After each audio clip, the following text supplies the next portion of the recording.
Hey guys, welcome back here to Intuitive Angling, and really appreciate you guys checking out today's video and spending some time with me.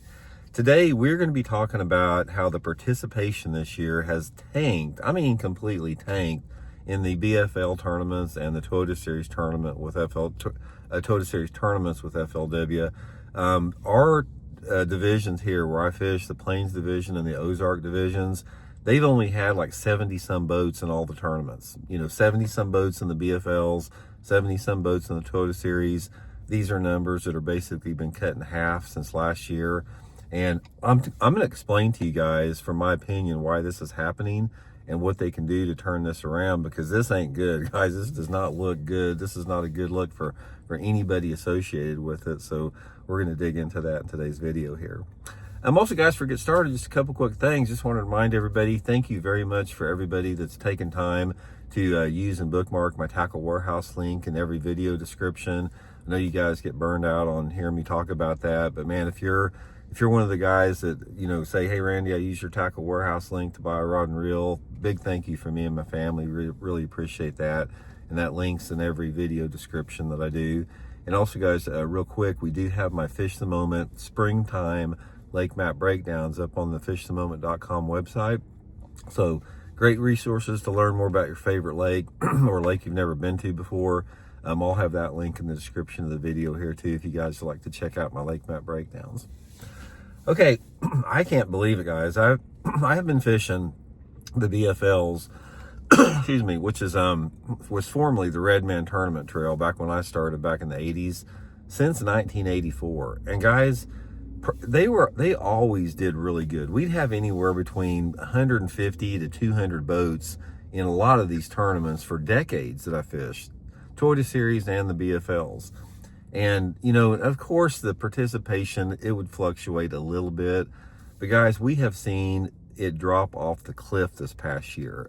In comparison to what it has been the last 2, 3, 4, 5 years with the BFLs, what it is in 2026, they cannot ignore this. It's like when you're pulling in 70 boats for a tournament on a circuit that normally got, double or triple that consistently over the past few decades, that would be like a 5-alarm fire, in my opinion. If I owned that organization, I would say, okay, we got to stop the bleeding here. What do we need to do? Okay, now here's the problem. This is simple. If they listen to me, they could fix this in a second. There's two elements involved with this, and they sort of followed each other.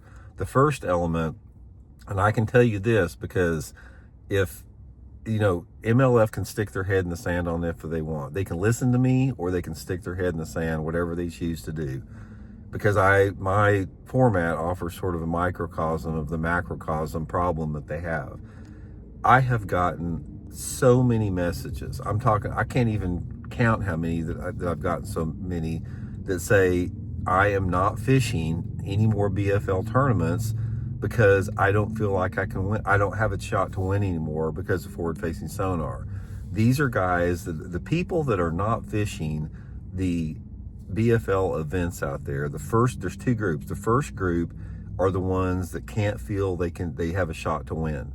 Yeah, they may squeak in with a check or something like that, but they don't feel like they can win against forward-facing sonar because they don't like it, or they're not good at it, or they don't want to do it, whatever it is, and they have lost interest in that. Guys, I have gotten so many PMs and comments of people saying exactly that. It's like, it's not fun anymore.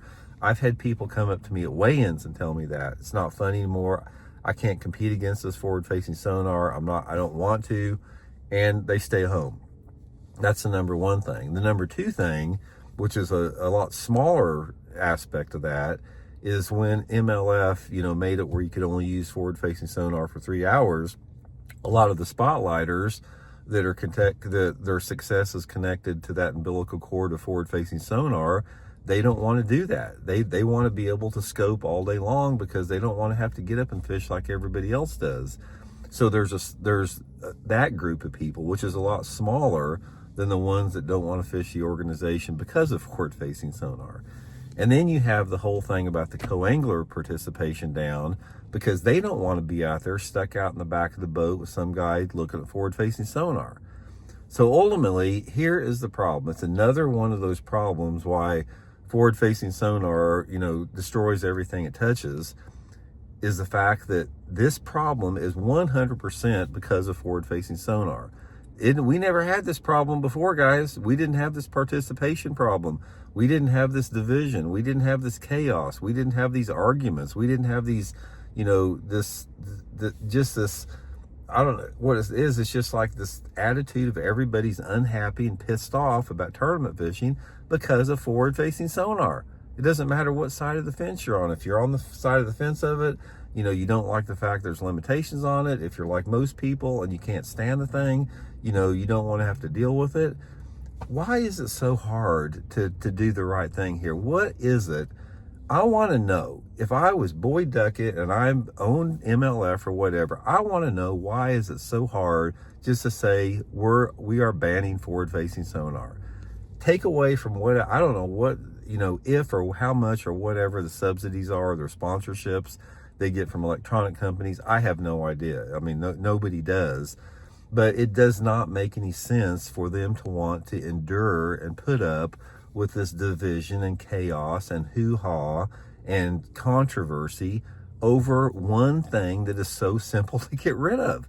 I don't get it. It's like it does not make any sense at all to me. But it seems like these tournament organizations have got their heels dug in on this. And from my point of view, my speculation, it doesn't make any sense why this is even legal except for money. Like anything else, guys, money corrupts everything. Money has corrupted our political system today, where it's just freaking stupid. Money has corrupted so much of our cultural and business aspects of this country. It's corrupted everything that it touches. And it's the same with bass fishing. So I don't know, guys. When I looked at that, that last BFL tournament I fished, it had 73 boats in it, and they just had that Toyota series, that last one that they had, and they had 70 some boats in it. That's not good. They are not going to pull down sponsorships with those numbers. It's like, is it worth it? I mean, do you want, are you that subservient to electronic companies that you want to alienate and take away any chance that you have for some type of a really meaningful long-term partnership with a company because your numbers are so far down? It doesn't make any sense from a business perspective, in my opinion. I'll say it once and I'll say it again. I've been saying it forever.